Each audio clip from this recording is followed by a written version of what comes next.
Okay, this is going to be really short. I'm going to keep this extremely short, but try to anyways. So, a few days ago, I actually released a short about, why I can't be why I wouldn't fit in the wrestling business. And it's because of bullshit like Nia Jax's unprofessionalism. So, and I even said that. I was comparing Nia to the sexy star who legitimately broke Rosemary's arm in an armbar, wouldn't let it go, which is really bad and unprofessional and god awful. Same with Yoshiko, who pretty much bludgeoned her opponent at a show in Japan. Also uncool, not cool, can't do that. Should be blacklisted for that for sure. And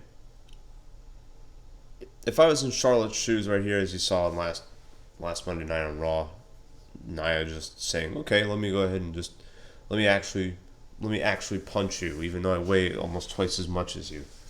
If I'm Charlotte right there, I would have done what New Jack would have done to Vic Grimes. I'm not lying. In a wrestling match, in a wrestling segment or match. It's why I can't be in the wrestling business. It's why there is no way. I would not have that at all.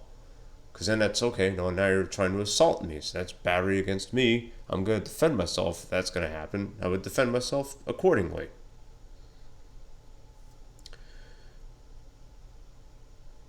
Now, here's my opinion on Nia Jax. Okay? And I did a similar video about Jimmy Uso. And this was just more and more mounting evidence as to why the only WWE I'm going to watch is clips of it on YouTube or other wrestling podcasters and reviewers talking about what happens on the shows. WWE over the last 5 or so years have become the biggest hypocrites of not just a wrestling organization, but an organization in and of itself. They're backed by charities who steal money from the individuals who are who they do business with. Look it up. Look up how much money that most of the higher paid executives of the Komen Foundation make. It'll drive you insane. Same with Make-A-Wish. It's another big corporation masquerading as a charity. And I can name a few more. I mean, look, about 20 years ago was the very first tribute to the troops. The United States military is probably, I'm not even going to go into that because I have my own little opinions on that, but you could probably put two and two together. And then WWE turns right around and they take money from Saudi royalty who have a very bloodstained history. And yet WWE also lets individuals like Jimmy Uso, who has a clear drinking problem that puts himself and other people in danger, and they go ahead and say, "Oh, you got DUI, you got your 8th DUI or whatever in the last 10 years. We're going to give you a nice little tag team title run with your brother. I think you deserve that." And last week, Nia Jax, here she is coming back to Gorilla after her little shoot fight with Charlotte, and they decided to take care of their business inside the ring, and that's the most unprofessional thing you can do in the wrestling business. That would get you fired. That would get you blacklisted, not but a short decade ago. And what happens? You get a title shot against Charlotte because, you're representing body positive women around the world. I'm going to talk about that. Don't worry about that. So what?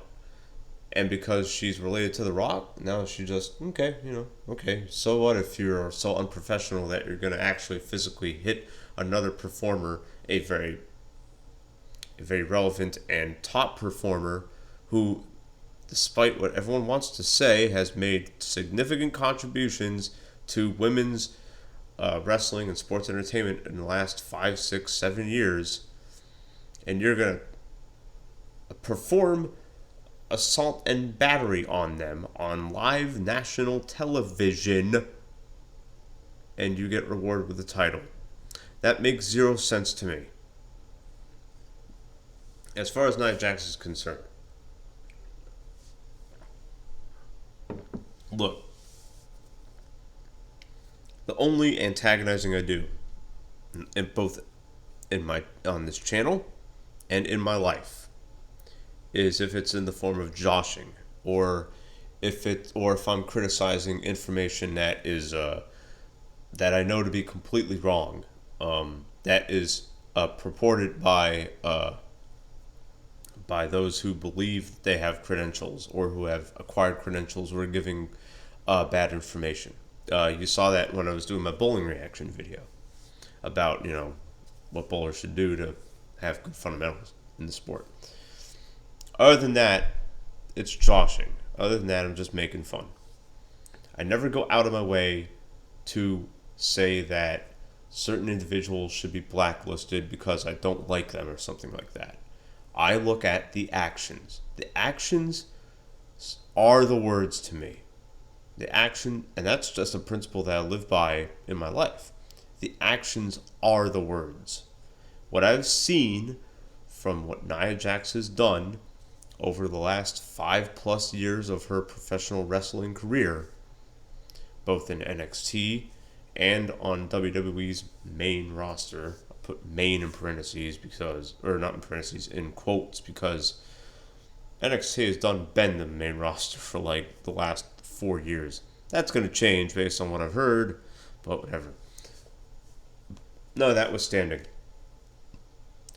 Nia Jax's track record of her injuring other performers speaks for itself. It speaks for itself. And her being so unprofessional on Monday Night Raw that's the icing on the cake. That's the straw that breaks the camel's back. Now she's put in the same category as the Sexy Star and as Yoshiko, in that she needs to be blacklisted from all wrestling organizations effective immediately. She's a dangerous individual to work with, whether she's working with, no matter what gender she's working with, whether it's with women, whether it's with men, whether it's with LGBTs. Makes no damn difference to me. If you're going to do that, if you're going to do those kinds of things, you ought to be punished for it, especially if you have that kind of track record of injuring other performers and not knowing that your actions led to an injury. If I'm in a wrestling match, if I'm in a match, right, and I weigh, let's go ahead and put the weight, let's put the numbers into it. Let's put the stuff into it now. So I weigh about as much as Finn Balor does. So Finn Balor weighs about a little bit under 200. I think. No, Seth Rollins. My bad. Seth Rollins weighs about under 200. And let's say he's in a match with, I don't know, who's a really big dude. I know Braun Strowman doesn't perform in WWE, but let's say he does. And let's say, so I'm in a match with a guy who is 150 some odd pounds more than me. Best believe during the match, I'm going to say, yo man, don't forget I weigh about 150 pounds less than you. So when you do these moves, make sure that we're safe out there, because I value my career and I really don't want you to injure me. And then we'd shake up, we'd be like, okay brother, let's have a great match together. Charlotte Flair right here. Oh, I can't point to the thing. Whatever. Charlotte Flair weighs what? She's what? The same height as Nia, so like 6 foot and some change, right? Weighs probably 150, 140, and Nia Jax weighs probably, I think, she weighs like 250. For a woman of that size to be like that, I can't support that. And this is coming from a dude who not only enjoys the presence of bigger women wrestling, I also believe that we need more of them. When I was younger, when I was in my teen years, I enjoyed the work of Bull Nakano, who, when she went to WWE from Japan to make their women's division look good when she had matches with Medusa, Alundra Blaze. I can't name any others in the 2000s or whatever, but I can definitely name someone like the Awesome Kong, who you go on Impact Plus right now. Go ahead and they give you a free month, I think, just like WWE does with their network. Go ahead and Impact Plus and watch any given match between the Awesome Kong and Gail Kim from 2009 to 2011, I think, or something like that. I don't remember exactly. 2008 to 2010. That's a good example of a female wrestler, of a bigger woman wrestler, knowing what she can do with her body to tell a really cool story. Those matches were the best thing going in any women's wrestling at that period, and they've aged so well that now what Nia Jax should have been doing after she caused these injuries was to go back and watch those Awesome Kong and Gail Kim matches, maybe get in contact with both of those two individuals, especially Awesome Kong, and she should have gotten. If I were Nia Jax, I'd be doing that. I think she injured Bayley. Her first major injury that she caused was like hitting Bayley with something. You best believe I'd be like on the phone or on text or whatever with Awesome Kong, or on social media DMing her. I'd be like, yo, we have like similar gimmicks and similar sizes. I injured somebody. I want to know from you and learn from you what I can do to correct things. I want to give you some footage of my match, and let me know what I'm doing wrong, because I hurt somebody tonight, and it was a really good colleague of mine, and I feel really bad for putting her out for 4 months or whatever. You know what I mean? Now, do I think that Nia Jax may have done that? I don't know. I mean, that's a mystery. However, the actions speak for themselves. Nia Jax clearly has not done anything to ensure that she's a safe worker. And that's unfortunate. And it really sucks to see that. It really sucks to have me put her in the same place as the Sexy Star and Yoshiko, in that I think she needs to be blacklisted. Just like those two. If you go ahead and watch the other footage I'm talking about, go ahead and just watch Sexy Star versus Rosemary, and watch Yoshiko versus I forget the match she had. Where Yoshiko freaking pretty much like did a New Jack to somebody, like just almost like ended someone's life in the ring. And New Jack did that, but that was always in a reaction to someone being unprofessional with him and crossing that line and going from staged physical violence to someone actually committing battery and actually going at him for real. And to me, I'll defend that to the day I die. New Jack was always, in every case, New Jack was defending himself. You know what I mean? So, and he never went out of his way to hurt anybody. And after seeing what Nia Jax did 6 days ago, and putting that together with the really bad track record of her injuring other female performers, her time is done. Her time is done, and she needs to be blacklisted. And yeah. And that's nothing against her as a person.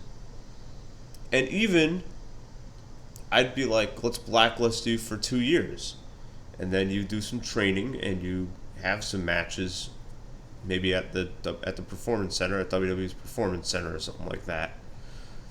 And have it completely untelevised. Just come in after hours and work with some of those guys there. With Michaels and with Regal and with other established people out at the Performance Center, and saying, "Hey, here's what you're doing wrong. Here are the moves that you're doing that you're not pulling.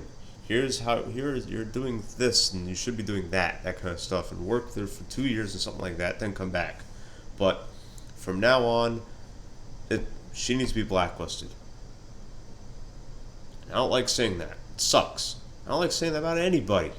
Even even performers who I don't like. And it's not like, and honestly, it's not like I don't know the first thing about Nia Jax. She could be a very good person. She probably is. She's probably a very good person outside of the confines of wrestling entertainment. You know what I mean? I don't know if she's in a relationship or something, if she has a fiance or a spouse or a boyfriend or something, or even a girlfriend. I don't know if she swings that way. But I'm pretty sure the important people in her life, I'm pretty sure she's good to them. You know what I mean? Or something like that. I don't know her as a person. I only know her as a performer, as a wrestling performer. And as a wrestling performer, she has shown me, her actions, that she needs to be blacklisted for a little while. Possibly forever. Don't know. That's what I have to think. That's what I have to say about it. And it sucks saying that. It really does. It sucks. It really, really, really sucks saying that. Don't like saying it at all. You can hear the friggin' disappointment in my voice, especially with someone like Nia Jax, who is related to The Rock, who is related to somebody who has made probably one of the biggest contributions in wrestling in the late '90s and early 2000s. You know what I mean? And here's one of his cousins who is giving that entire bloodline, the entire Samoan bloodline, a bad name, dating back to the Maivias, dating back to Rock's grandfather. You know what I mean? And that's something she should be thinking about. She should be thinking about that. I would, if I was her. In fact, if I injured other performers, I would probably call up Rock. I'd be like, "Yo, I did something bad tonight. I injured somebody, and I don't want that to be on my name because our family means something in the industry of wrestling. So, watch my match back and see what I did wrong." I don't think that Nia Jax is doing that. That's why she needs to be blacklisted.